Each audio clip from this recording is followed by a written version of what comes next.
नमस्कार, बहुत स्वागत है आप सभी का टोटल टीवी में और मैं हूं आपके साथ जया पाल। चलिए शुरुआत करेंगे हमारे खास कार्यक्रम जरूरी बहस की और चर्चा आज करेंगे सरकार का जल बोर्ड और एमसीडी पर फोकस को लेकर। बता दें कि दिल्ली सरकार दिल्ली वालों को पानी के बिल की समस्या से निजात दिलाने के साथ ही स्वच्छ पानी की आपूर्ति भी सुनिश्चित करना चाहती है और इसी के मद्देनजर रखते हुए दिल्ली सरकार ने सफाई और पानी की व्यवस्था की समीक्षा करने में दिल्ली सरकार पूरी तरह से अब जुट गई है। दिल्ली को जनता पानी के बिलों की समस्या का लंबे समय से सामना कर रही थी। दिल्ली की जनता और कूड़े की गंदगी का भी सामना कर रहे हैं। दिल्ली वालों को सरकार ने ये बड़ी राहत दी है।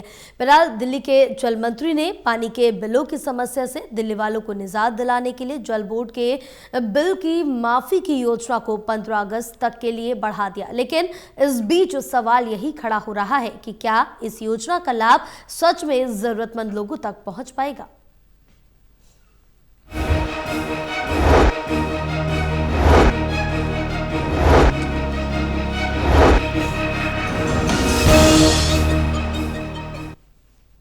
तो इसी पर आज हम चर्चा करेंगे कि सरकार किस तरह से जल बोर्ड को लेकर और एमसीडी पर अपना फोकस बनाए, किस तरह से आगे की कार्य करेंगे। हमारे साथ खास मेहमान भी जुड़ेंगे, लेकिन इससे पहले दिखाएंगे एक रिपोर्ट।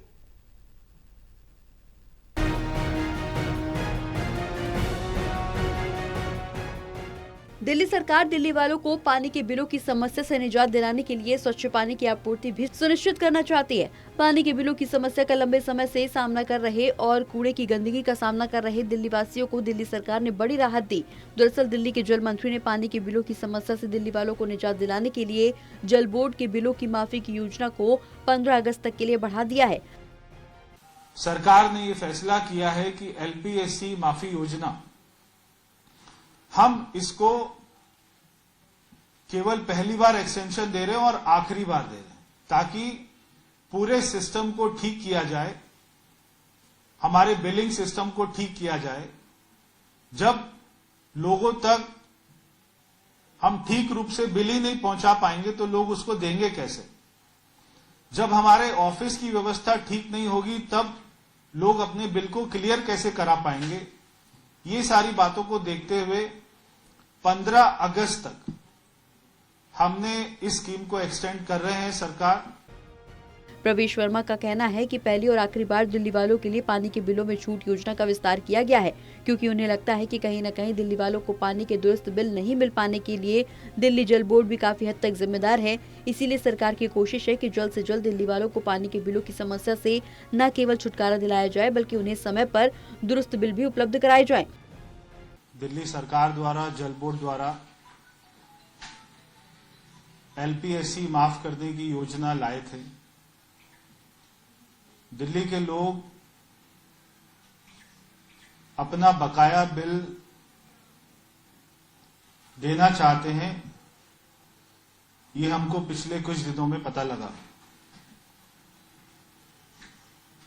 हमारे से पहले की सरकारों ने छोटे छोटे घरों में भी लाखों रुपए के पानी के बिल भेज दिए थे, केवल उनको डराने के लिए,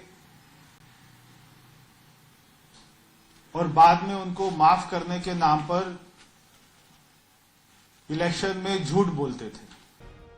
पानी के बिलों की समस्या के हल के साथ ही लोगों को स्वच्छ पानी देने पर भी सरकार की ओर से जोर दिया जा रहा है। दूसरी ओर सीएम ने खुद एमसीडी के कामकाज की समीक्षा कर संदेश दिया है कि गंदगी बर्दाश्त नहीं होगी, हर स्तर पर सफाई व्यवस्था को सुदृढ़ किया जाएगा। Delhi bureau, total TV.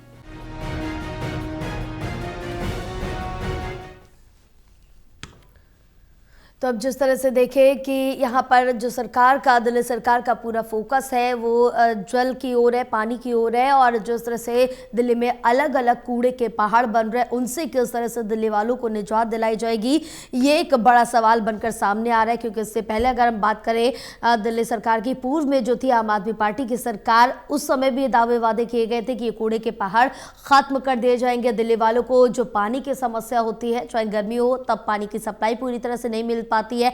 पानी मिलता है तो गंदा पानी मिलता है, और बरसात का मौसम आता है तो पानी जो है वो लोगों के घरों तक भर जाता है। तो तमाम इस तरह की समस्याएं, क्या उन समस्याओं का तब से लेकर अब तक तो निजात नहीं मिल पाए। कोशिशें बहरहाल तमाम की गई, लेकिन अब दिल्ली सरकार की तरफ से जो मेन फोकस है वो इन मुद्दों पर रखा जा रहा है। तो अब जिस तरह से देखिए कि दिल्ली सरकार दिल्ली वालों को पानी के बिल की समस्या से निजात दिलाने के साथ ही स्वच्छ पानी की आपूर्ति भी सुनिश्चित करना चाहती है, और इसी के मद्देनजर दिल्ली सरकार ने सफाई और पानी की व्यवस्था की समीक्षा करने में दिल्ली सरकार पूरी तरह से अब जुट चुकी है। दिल्ली की जनता पानी के बिल की समस्या का लंबे समय से सामना कर रही थी, और कूड़े की गंदगी का सामना भी दिल्ली वाले कर रहे हैं, लेकिन सरकार ने इस बीच बड़ी राहत दे दी है। दिल्ली के जल मंत्री ने पानी के बिलों की समस्या से दिल्ली वालों को निजात दिलाने के लिए जल बोर्ड के बिल की माफी की योजना को 15 अगस्त तक के लिए बढ़ा दिया है। तो अब जिस तरह से देखें कि एक बड़ी राहत तो ज़रूर दिल्ली वालों को मिलती हुई नजर आई, क्योंकि जो समय सीमा है वो भी बढ़ा दी गई है, और इस तरह की जो योजनाएं हैं वो देने से जो ईमानदारी से लंबे समय से अपना बिल भर रहे हैं, क्या उन पर असर पड़ेगा या उनके साथ अन्याय होता है। तो तमाम बड़े सवाल इस बीच खड़े होते हुए साफ तौर से नज़र आ रहे हैं। लेकिन अब यहाँ पर एक बड़ा सवाल ये भी है कि किस तरह से, क्या सिर्फ बिल माफ़ करना काफ़ी है, या फिर जो पानी की सप्लाई की जा रही है उसकी क्वालिटी सुधारना भी बेहद ज़रूरी है, क्योंकि जो समस्याएँ हैं जस की तस बनी हुई है, और काफ़ी लंबे समय से दिल्ली वाले इन्हीं समस्याओं से जूझ रहे हैं। चाहे लंबा लंबा बिजली पानी का बिल हो, लोगों तक पहुंच रहा है, उसकी समस्या से जूझ रहे हैं, और यहां पर लंबे समय से कूड़े की समस्या से जुड़ रहे हैं।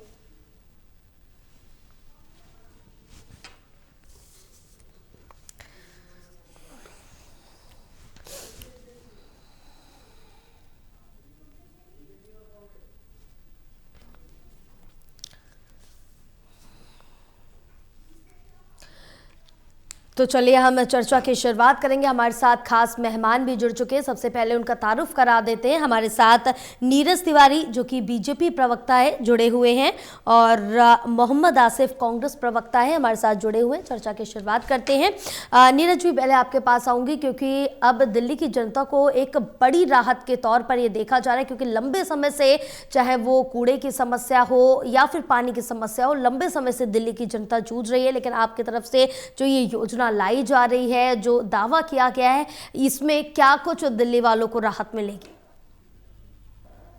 देखिए, जो हमारी सरकार की कमिटमेंट थी जी, उसको अक्षरशः हमारे मंत्री पूरा कर रहे हैं, और आने वाले समय में भी करेंगे। और हमारी सरकार दिल्ली वाले को ही समर्पित है। हम किसी भी तरह के भ्रष्टाचार और अत्याचार के लिए या किसी भी तरह के घोटाले के लिए न अफसर को छूट दिए हैं, और न ही किसी भी तरह के कोई अधिकारी को छूट है। इसलिए जो भारतीय जनता पार्टी की सरकार है दिल्ली में, ये जनता को समर्पित है, दिल्ली को समर्पित है, दिल्ली के उन लोगों को समर्पित है जो लोग पिछले 27 सालों से त्रस्त थे, चाहे किसी भी समस्या को लेके। हमने जो अपना मैनिफेस्टो दिया है दिल्ली की जनता को, उसको अक्षरशः पूरा एक एक करके करेंगे, और एक स्वच्छ और स्वस्थ दिल्ली बनाएंगे। इसका कमिटमेंट हमारी सरकार की आने के पहले हमारी मैनिफेस्टो में जो था, उसी के दिशा की तरफ हम लोग लगातार बढ़ रहे हैं। चाहे वाटर का बात हो, चाहे बिजली की बात हो, चाहे स्वास्थ्य सेवा की बात हो, चाहे एजुकेशन की बात हो, या कोई भी चीज हो, या पॉल्यूशन की भी बात हो। पॉल्यूशन पर भी हमने जो भी काम किया है 10 महीना में, वो 27 साल में नहीं हुआ था। ठीक है, हमने पॉल्यूशन पूरा खत्म नहीं किया है, मैं मानता हूँ इस चीज को, लेकिन उसको भी हम लोग, बीजेपी ही ऐसी सरकार है पूरे देश में जहां भी भारतीय जनता पार्टी की सरकार है, जिस राज्य में, आप वहां का उठा के डाटा देखिए कि हम लोग जो बोलते हैं उसको 99% कमिटमेंट सरकार की चुनाव के पहले जरूर पूरा करने का प्रयास करते हैं, और पूरा भी किया है। आप उसका पूरा डाटा, पूरे देश का डाटा देख सकते हैं। इसलिए हमारे मंत्री 24/7 जनता की सेवा के लिए आए हैं, नहीं लूट करने के लिए, और लूट और भ्रष्टाचार करके अपने घर बनाने के लिए, अपना शीश महल बनाने के लिए, और अपनी कई तरह के एसेट्स को बढ़ाने के लिए नहीं आए हैं। इनको काम करना है, और पूरी तरह से निगरानी की जा रही है। ये लोग काम कर रहे हैं। हमारी माननीय मुख्यमंत्री पूरी तरह से मॉनिटरिंग कर रही है, और बहुत ही अच्छा दिल्ली हम लोग बहुत जल्द हर समस्याओं से बिल्कुल मुक्त करके एक स्वच्छ दिल्ली बनाएंगे। बिल्कुल, कोशिशें तो साफ तौर से देखने को नीरज जी यहाँ पर मिल रही हैं और इस बात पर मैं काउंटर भी यहाँ करना चाहूँ क्योंकि करीबन 1 साल अब पूरा होने वाला है बीजेपी गवर्नमेंट को दिल्ली में, और जो सबसे पहले सबसे बड़ा वादा किया गया था प्रदूषण का, उसमें कमी नजर नहीं आ रही। बहरहाल बारिश हुई लेकिन उन 2 दिनों एयर क्वालिटी कम देखने को मिला था, लेकिन वापस से ही उतार चढ़ाव लगातार बना हुआ है। बहरहाल यहाँ पर आसिफ जी आपके पास आऊंगी, जिस तरह से ये यहाँ पर योजना लाई जा रही है। अगर 10 सेकंड देंगे तो मैं पॉल्यूशन पर भी आपको ब्रीफ कर दूंगा। मैं एक बार फिर से आऊंगी, पहला बिल्कुल आपके पास आऊंगी नीरज जी, लेकिन पहला जवाब मैं एक बार आसिफ जी से भी ले लूंगी। आसिफ साहब, जिस तरह से ये बिल लाया जा रहा है, और क्या सिर्फ बिल माफी करना काफी है बिल में, या फिर जो पानी की सप्लाई है, जो क्वालिटी है, उसमें भी सुधार करना महत्वपूर्ण है? क्योंकि दिल्ली की जनता काफी लंबे सालों से इस तरह की समस्याओं का सामना कर रही है। देखिए, सबसे पहले आदमी का स्वास्थ्य जरूरी है जी। स्वास्थ्य सही, सब कुछ सही। भारतीय जनता पार्टी की सरकार बनने के बाद में तकरीबन 1 साल होने जा रहा है। पॉल्यूशन का स्तर मुझे बताने की जरूरत नहीं, आप सब लोगों ने दिखाया किस तरीके से पॉल्यूशन के ऊपर कोई कमी नहीं हुई।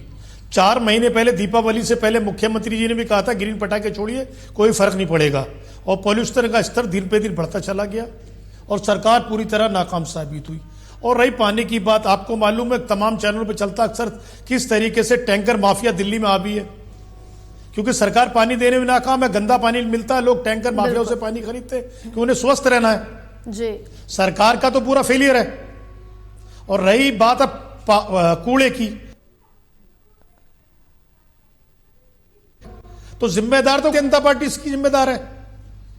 आप ला दें दूसरी पिछली सरकारों को, 15 साल से आप एमसीडी के अंदर है, मेयर आपका, सब कुछ आपके पास में। आज अब कमेटी बना रही है भारतीय जनता पार्टी जी। भारतीय जनता पार्टी सक्षम है काम करने के अंदर, बहुत बढ़िया। 15 साल से क्या मूंगफली तल रहे थे आप? क्या कर रहे थे 15 साल से? कूड़े का पहाड़ बना के आपने दिया, और आप कह रहे हैं कि हम इस पर बहुत सक्षम है। हमने मैनिफेस्टो में जो वादे किए उनको पूरा कर रहे हैं। मैनिफेस्टो में आपने वादा किया था 2500 रुपए, 8 मार्च को जब सरकार बनेगी तो तमाम महिलाओं के खाते में आएंगे। ये देश के प्रधानमंत्री का वादा था, नरेंद्र मोदी जी का वादा था। तकरीबन 1 साल होने में कुछ ही दिन बचे हैं। शायद भारतीय जनता पार्टी कार्यकर्ताओं की महिलाओं के खाते में पैसा आए तो आए हो, दिल्ली वासियों के खाते में पैसे नहीं आए। ये आपका वादा था, जहां झुग्गी वहां मकान। किस तरीके से आपने झुग्गियों को तोड़ा, ये मुझे बताने की जरूरत नहीं है। आपका बुलडोजर किस तरीके से गरीब आदमियों के घर पे चला, ये किसी से बचा नहीं है। ये भारतीय जनता पार्टी का वादा है कि खाली जो मकान कच्चे हैं उन्हें तोड़िए, अब बना के अपने मित्रों को बड़ी बड़ी जगह दीजिए। ये भारतीय जनता पार्टी का था, इस वादे को कोई नकार नहीं सकता है। और दिल्ली की जनता किस तरीके से आपको 1 साल से झेल रही है। आपके वादे, आपके पास बजट इतना बड़ा, अभी तक का दिल्ली का सबसे बड़ा बजट हमारी मुख्यमंत्री रेखा गुप्ता जी ने पेश किया, और पैसे की किल्लत दिल्ली के अंदर सबसे ज्यादा है। हमारी तो समझ में नहीं आता ये दिल्ली की मुख्यमंत्री करती क्या है। वादे करती है, नई नई बातें जरूर होती हैं, लेकिन दिल्ली पे धरातल पे काम नजर क्यों नहीं आता? क्यों दिल्ली के अंदर तमाम जगह स्कूलों की बात हो, कोई भी बात ले लीजिए आप। और एक मैं बात कहूं, बड़े दुख के साथ कह रहा हूं जी, जब से भारतीय जनता पार्टी की सरकार दिल्ली में आई है और जब से भारतीय जनता पार्टी की कमान भारतीय जनता पार्टी ने पुलिस की संभाली है, कानून व्यवस्था की धज्जियां उड़ गई दिल्ली के अंदर।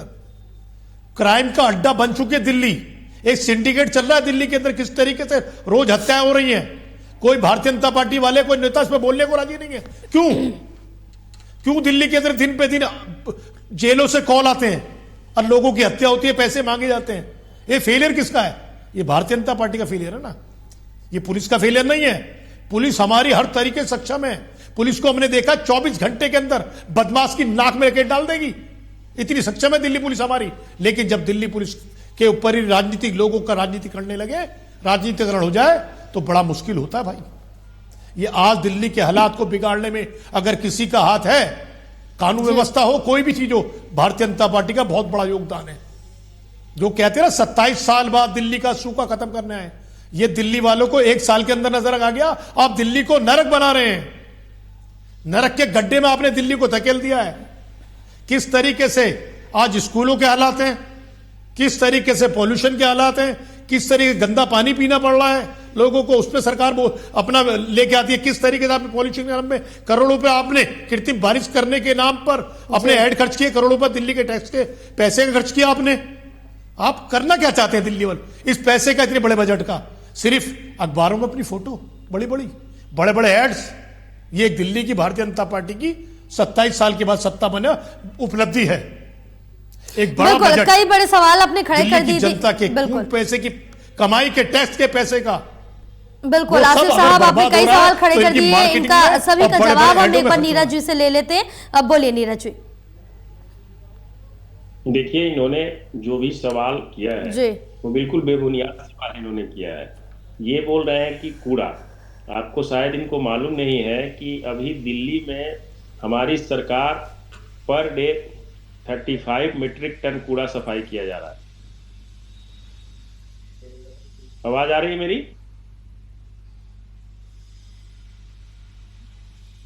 जी बिल्कुल आपकी आवाज आ रही है। और दिल्ली का जो कूड़ा इकट्ठा करने की क्षमता है पर डे का, वो 7 से 8 मीट्रिक टन। तो अब बताइए कि ये 27 सालों का इकट्ठा किया हुआ है कि नहीं? पहला चीज तो ये सुन लीजिए, इनका भी किया हुआ पाप हम साफ कर रहे हैं। जो इन लोगों ने 27 साल में भ्रष्टाचार और पाप अत्याचार करके दिल्ली को नर्क में ले गया, उसकी भी सफाई का काम हम ही कर रहे हैं। क्योंकि हम दिल्ली के लिए कुछ सपना देखते हैं, हम 2047 का विकसित राष्ट्र के साथ साथ विकसित दिल्ली की सपना देख रहे हैं। ये सही बोले, बजट की कोई कमी नहीं है, काम सब हो रहा है, लेकिन इन्हें दिखाई नहीं दे रहा है। अब ये आए एक मुद्दा पे कि स्वच्छ जल, जितना जल पर हमारी सरकार 10 महीना में काम की है, इन लोगों ने 27 साल में काम नहीं किया है। झूठे बिल के नाम पर, पानी बिजली फ्री के नाम पे इन लोगों ने गरीब के झुग्गियों से लाइट काटा, पानी का लाइन कनेक्शन काट दिया, सीवर बंद करा दिया और लोग नर्क में जीने के लिए मजबूर हुए। अब तीसरी बात आती है, इन्होंने बोला कि जहां झुग्गी वहां मकान। बहुत अच्छा चीज इन्होंने कहा, शायद इनको मालूम ही नहीं है, 27 नहीं, पिछले 40 सालों में इस दिल्ली में अगर किसी ने झुग्गी के बदले मकान दिया है तो देश के यशस्वी प्रधानमंत्री श्री नरेंद्र दामोदर दास मोदी ने चाबी थमाया है। बाकी सबने झूठा वादा किया और झूठी कमिटमेंट करके इन लोगों को ठगा, दिल्ली की गरीब लोगों को। चौथी बात इन्होंने कहा कि इन्होंने मकान तोड़ा झुग्गी वालों का। हमने झुग्गी वालों का मकान नहीं तोड़ा भाई साहब, हमने उन रोहंगियों का मकान तोड़ा, उन आतंकवादियों का मकान तोड़ा, उन लोगों का मकान तोड़ा जो दिल्ली में रह के दिल्ली के कानून व्यवस्था को खत्म कर रहे हैं और दिल्ली में बिना आईडी के रह के दिल्ली में चोरी चकारी लूट चाकूबाजी करते हैं और इस देश के नहीं है, वो बांग्लादेश और रोहिंग्या है। तो उनको तो मैं आज भी झुग्गी में रहे या महल में रहे, उनको रहने का कोई हक नहीं है। तो ये सारी समस्या जो थी, इसलिए इन लोगों को दर्द हो रहा है क्योंकि इन लोगों ने दिल्ली की संस्कृति को खत्म करने की साजिश की। पिछले 27 सालों में दिल्ली को शराब की नगरी बनाने का कोशिश किसने किया? कोई भी मंदिर हो, कोई भी गुरुद्वारा हो, कोई भी RWA हो, कोई भी स्कूल हो, किसी भी गेट के सामने इन लोगों ने नहीं छोड़ा और इनके सरकार के मंत्री जेल जा रहे हैं। अनऑथराइज्ड कॉलोनी का जहां तक बात है, तो अनऑथराइज्ड कॉलोनी हमने 10 महीना में नहीं बसा दिया है। अनऑथराइज्ड कॉलोनी कांग्रेस और आम आदमी ने बसाया है और उन लोगों ने, उनके नेता मंत्री, उनके मुख्यमंत्री सब ने करोड़ों अरबों लेके अपना शीश महल कोठी बनाए, ये जग जाहिर है। पांचवी बात ये कह रहे हैं कि हमने 10 महीना में दिल्ली की हालत अच्छा नहीं बनाया, तो शायद ये जाकर देख ले, MCD चुनाव अभी हुआ है, वोट ऑफ परसेंटेज मेरा 9.8% बढ़ा है। जो 10 जगह चुनाव हो रहा था उसमें मेरा वोट ऑफ परसेंटेज जो बढ़ा है। तो ये सारे मैं डाटा इसलिए दे रहा हूं कि जो भी मुद्दा हो आप उस चीज को समझिए, लेकिन आप ये समझ लीजिए कि अपराध जो भी करे, भ्रष्टाचार जो भी करे या कोई भी करप्शन कोई करता है, चाहे सरकारी अमला में हो या वो सरकारी अमला से दूर हो, उन लोगों को बख्शा नहीं जाएगा। अब ये उठाए थे सवाल कानून व्यवस्था पर, दिल्ली पुलिस पर। सही बात है, दिल्ली पुलिस केंद्र के अधीन है, लेकिन दिल्ली पुलिस आज भी 24 आवर में एक्शन लेती है, कल भी लेती थी और आगे भी लेगी। और अभी भी जो घटना होती है उसका निष्पादन किस तरह से होता है, मीडिया के लोग अच्छी तरह से जानते हैं। आपके आरोप लगाने से दिल्ली पुलिस गलत नहीं हो जाएगी, आपके आक्षेप करने से ये दिल्ली पुलिस पर आप उंगली उठा सकते हैं, लेकिन दिल्ली पुलिस आज भी रिजल्ट दे रही है, कल भी देगी और आगे भी देगी। तो ये मानसिकता लेकर आना कि हम दिल्ली की संस्कृति को खत्म कर देंगे, हम सनातन संस्कृति को खत्म कर देंगे, हम झुग्गी वालों के हितैषी हैं, हम पानी देते हैं फ्री में, हम बिजली देते हैं फ्री में। आप कुछ नहीं देते थे, आप पानी के नाम पर जहर पिलाते थे। आप बिजली फ्री के नाम पर हजारों बिल, जहां झुग्गी सम्मान यात्रा का संयोजन मैं ही कर रहा था अपने पार्टी की तरफ से, ऐसे आज भी मेरे पास हजारों फाइल है जो झुग्गी में रहने वालों का बिल 5,000 से लेकर 55,000 तक आता था, उनका लाइन कट जाता था, कोई सूद लेने वाला नहीं था। ये कोई ऐसा नहीं कि मैं बनावटी बात कर रहा हूं, मैं आज भी वो बिल और वो फाइल मेरे पास है। और जब हम लोगों का पीसी होता था तो उसमें नाम के साथ, झुग्गी के साथ हम लोगों ने उसको प्रेजेंट किया है। तो आप इस मानसिकता से आए थे कि हमको लूटना है, लेकिन हम उस मानसिकता से आए हैं। आपकी मैनिफेस्टो, आपने 70 कमिटमेंट किया था, उसके पहले कांग्रेस की सरकार में क्या कमिटमेंट किया था वो भी आप मैनिफेस्टो उठा लीजिए और उन्होंने क्या पूरा किया था। इन्होंने 70 जो मैनिफेस्टो बनाया था 70 विधानसभा के लिए, उसमें से 4 मैनिफेस्टो भी इनका जो आम आदमी का पूरा नहीं हो पाया था। हमने भी कमिटमेंट किया है, आप हमारा भी देख लीजिएगा। बिल्कुल, देखिए कमिटमेंट तो किया गया, लेकिन अभी जो जनता की एक्सपेक्टेशन है वो बीजेपी गवर्नमेंट से ना कि आम आदमी पार्टी से, क्योंकि अब बीजेपी की सरकार है, लगभग 1 साल का वक्त पूरा हो रहा है, लेकिन दिल्ली की जनता अभी भी प्रदूषण और अन्य समस्याओं से जूझ रही है। बहरहाल आपकी तरफ से ये कहा जा रहा है कि दिल्ली की जनता को चाहे वो कूड़े की समस्या और पानी की समस्या, इससे राहत मिलेगी। तो देखना होगा आने वाले वक्त में कितनी राहत मिलती हुई जमीनी स्तर पर नजर आएगी। हमारे साथ आप प्रवक्ता नीतीश चौरसिया भी जुड़ चुके हैं। नीतीश जी, हमारे खास कार्यक्रम में बहुत स्वागत है आपका।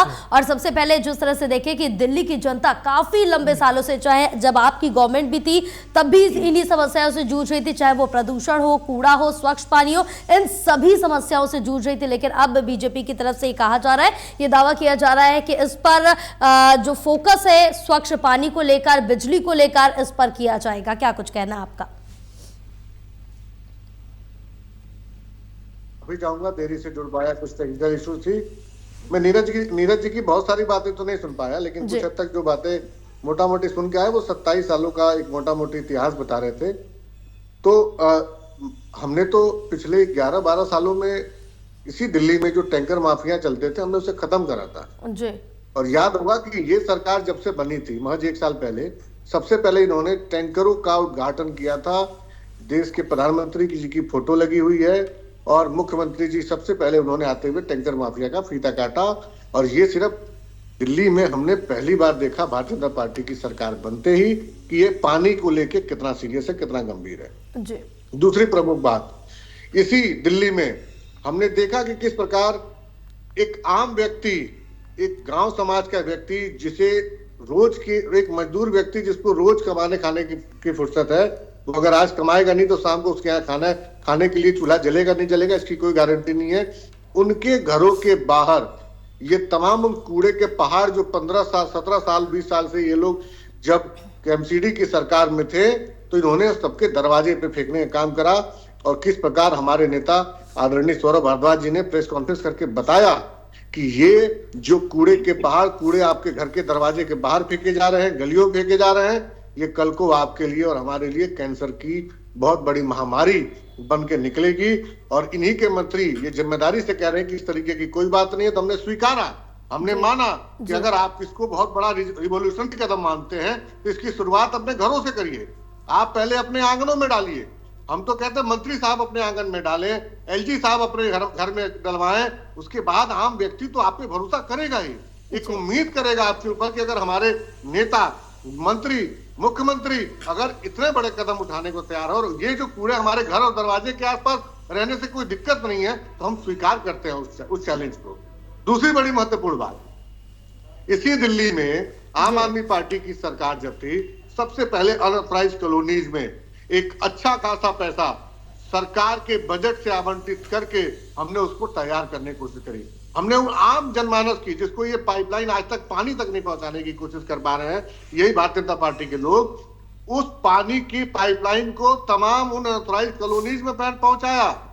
सीवरेज ट्रीटमेंट दी हमने, नाली दी, सड़कें दी, लाइट दी, बिजली पानी दी उन तमाम व्यक्ति को जिनको ये आज की डेट में रोहिंग्या शब्द कहते हैं। चुनाव के समय उन्हीं के बीच में बैठ के हाथ पैर जोड़ के उनके यहाँ खाना खा के उनकी नमक खा के और आज उन्हें दोषारोपण कर रहे हैं। वो यूपी बिहार पूर्वांचल के लोग आज जब इनको वोट करते हैं तो भरोसा जुटाते हैं, तो ये बुलडोजर चलाते हैं, उनके घर तोड़ते हैं और फिर कहते हैं ये रोहिंग्या है। मैं सवाल पूछता हूं, लगभग 12 साल हो गए देश के प्रधानमंत्री मोदी जी को और अमित शाह जी को, आज तक उन्होंने एक भी आंकड़ा सदन में क्यों नहीं दिया कि इस देश में घुसपैठियों के तमाम से रोहिंग्या कितने हैं, और अगर रोहिंग्या हैं तो 12 साल से केंद्रीय मंत्री, गृह मंत्री क्या कर रहे थे? उन्हें अपने पद से इस्तीफा दे देना चाहिए। वो बॉर्डर क्रॉस करके दिल्ली तक कैसे आ गए? आप ना दिल्ली की कानून व्यवस्था आपसे संभलती है, ना बॉर्डर संभल रही है, आप सिर्फ एक राजनीति करने के लिए उस पद पर बैठे हुए हो, उसका सिर्फ लाभांकित लेने के लिए पद पर बैठे हुए हो।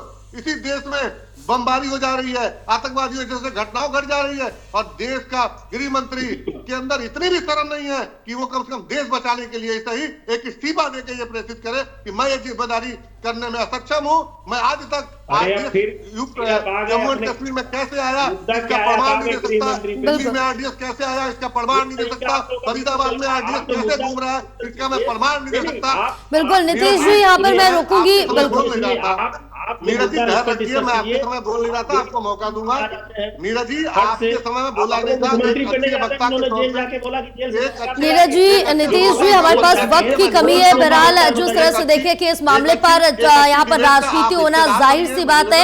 आप सभी का पूरी चर्चा के लिए बहुत शुक्रिया, क्योंकि जिस तरह से देखें कि अब यहाँ पर जो बीजेपी की तरफ से एक बड़ा कदम उठाया जा रहा है, जिनके बिल काफी ज्यादा हो गए, उनके बिल माफी की जो तारीख थी वो भी बढ़ाई गई, एक बड़ी राहत दी जा रही है। स्वच्छ पानी, बिजली की समस्या, पानी की समस्या या फिर कूड़े के पहाड़ों, इन सबसे निजात दिलाने की बात कही गई है। दिल्ली सरकार का जो मेन फोकस है वो जल बोर्ड और एमसीडी पर रहने वाला है, लेकिन जमीनी स्तर पर देखना होगा कितनी राहत आम जनता तक पहुंचती है।